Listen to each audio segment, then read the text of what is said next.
प्रधानमंत्री जी ने कहा एमएसपी थी, है और रहेगी। ठाकुर जी ने भी कहा कि कोई है किसमें दम जो बताए कि एमएसपी चली जाएगी। सही बात है, एमएसपी थी, है और रहेगी, मगर क्या एमएसपी सभी किसानों को मिलेगी और सभी फसलों पे मिलेगी? प्रश्न इस बात का उठता है। आप में दम है खड़े होकर आप कह दें कि एमएसपी मिलेगी हर किसान को देश में? आत्मनिर्भर भारत की बात करने वालों ने स्किल डेवलपमेंट का बजट घटाने का काम किया है।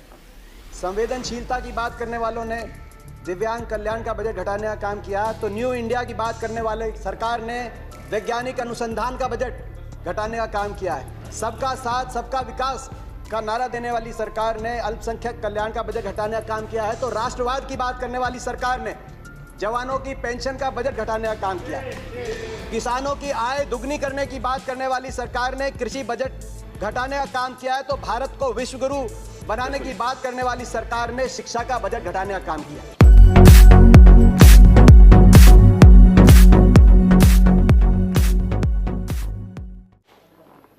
भाजपा सरकार के लगभग 7 वर्ष के कार्यकाल में अर्थव्यवस्था के क्षेत्र में कथनी और करनी में इस सरकार के बड़ा अंतर रहा है और ये बजट भी उस कथनी और करनी के अंतर को चरितार्थ करता है। आत्मनिर्भर भारत की बात करने वालों ने स्किल डेवलपमेंट का बजट घटाने का काम किया है।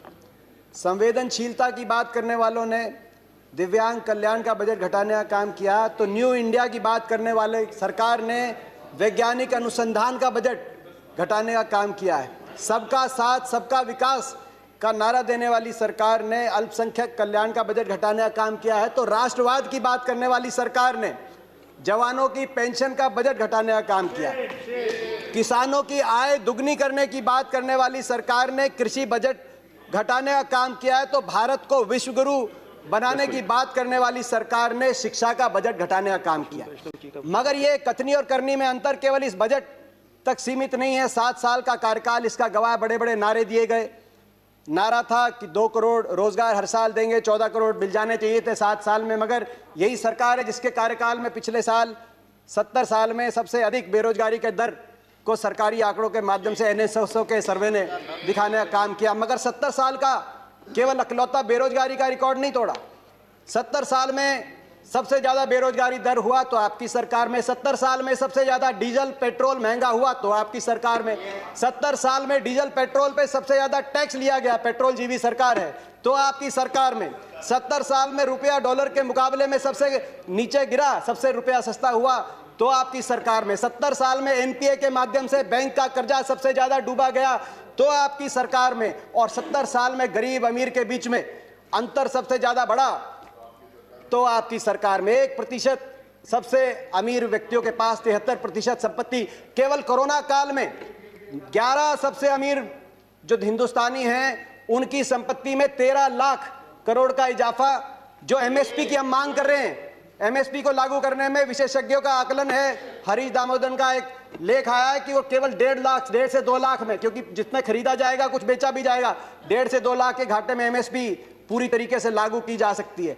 अगर ये 13 लाख जो केवल कोरोना के टाइम में 11 सबसे अमीर हिंदुस्तानियों की संपत्ति में इजाफा हुआ, उसी पे आप टैक्स लगा दें तो जो किसान का MSP का उसका पूरा कराने का काम आप कर सकते हैं। मैं कृषि पे आऊंगा।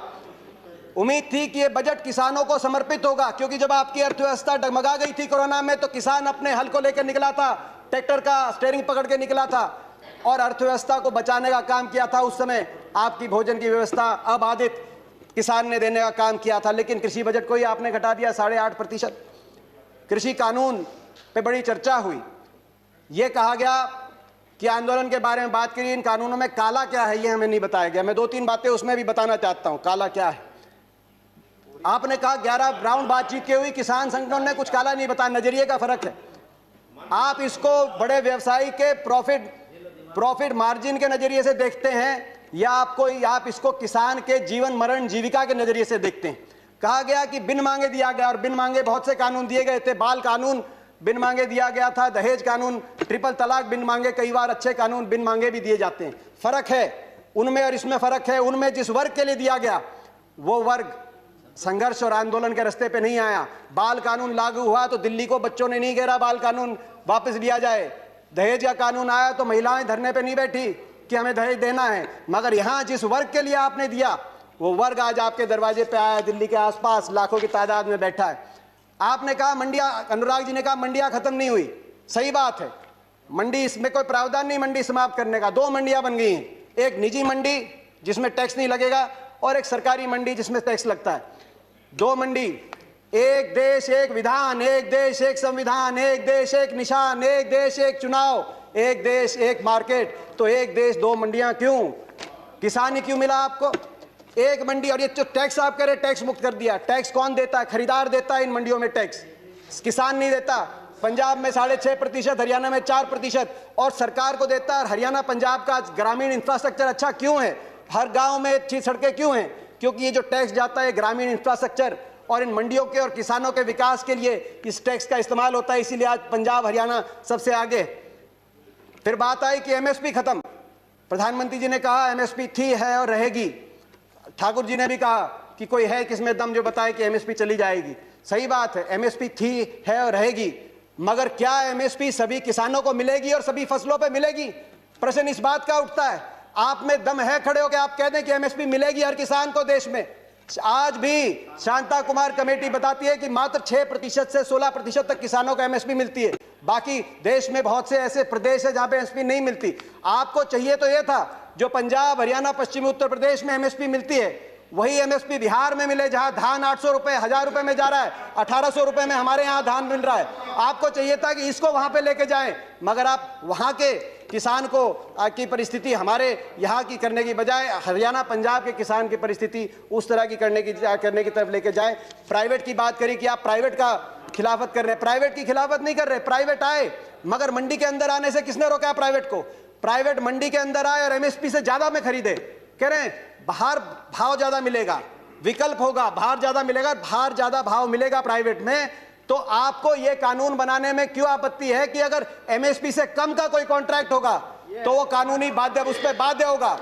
हरियाणा के अंदर 2007 में हमने कॉन्ट्रैक्ट अमेंडमेंट लाए एपीएमसी के अंदर, निजी अलाउ किया निजी कंपनियों को, मगर साथ में कानून लिख दिया कि अगर कॉन्ट्रैक्ट एमएसपी से नीचे किया जाएगा तो गैर कानूनी होगा और कानूनी कार्रवाई होगी जो लोग इस तरह का कॉन्ट्रैक्ट करते हैं। आप कह रहे हैं ज्यादा मिलेगी तो आप कर दीजिए, ये कानूनी प्रावधान देने का आप काम करें।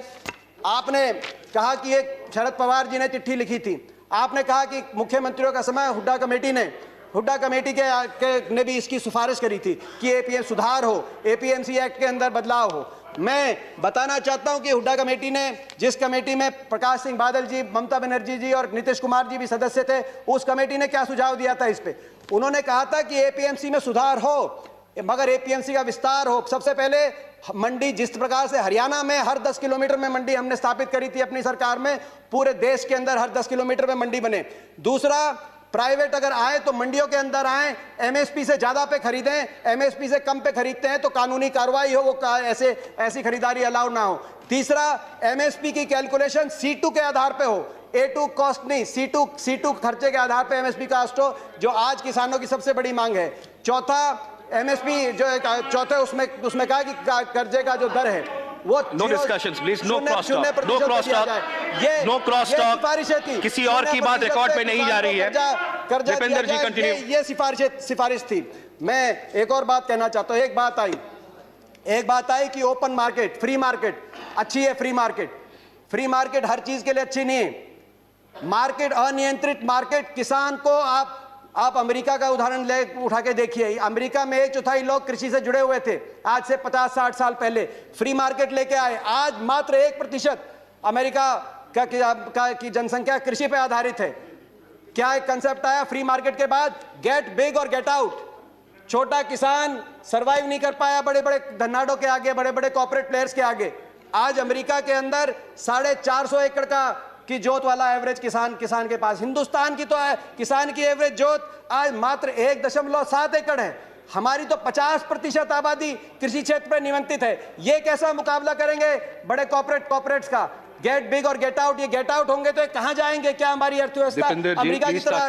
मैं आखिर में अपनी बात कंक्लूड करना चाहता हूं। बिचौलियों की बात करी कि आपने बिचौलियों से मुक्त करा दिया, कमीशन एजेंट से मुक्त करा दिया। मैं पूछना चाहता हूं इस सदन से, ये जो बड़े बड़े धन्नाड आएंगे, बड़े कॉर्पोरेट हाउस आएंगे, टाटा, बिरला, अदानी, अंबानी, पूर्ति, ये किसकी श्रेणी में आएंगे? बिचौलिए नहीं तो ये क्या किसान की श्रेणी में आएंगे या उपभोक्ता की श्रेणी में आएंगे? ये सबसे ज्यादा अपने मुनाफे को कमाने के लिए बड़े बड़े लोग आएंगे। तो बिचौलियों की आप जो बात करें, आखिर में मैं अपनी बात कंक्लूड करते हुए, प्रधानमंत्री जी ने एक और बात की कि इस आंदोलन में कुछ पवित्र लोग हैं और कुछ अपवित्र लोग हैं।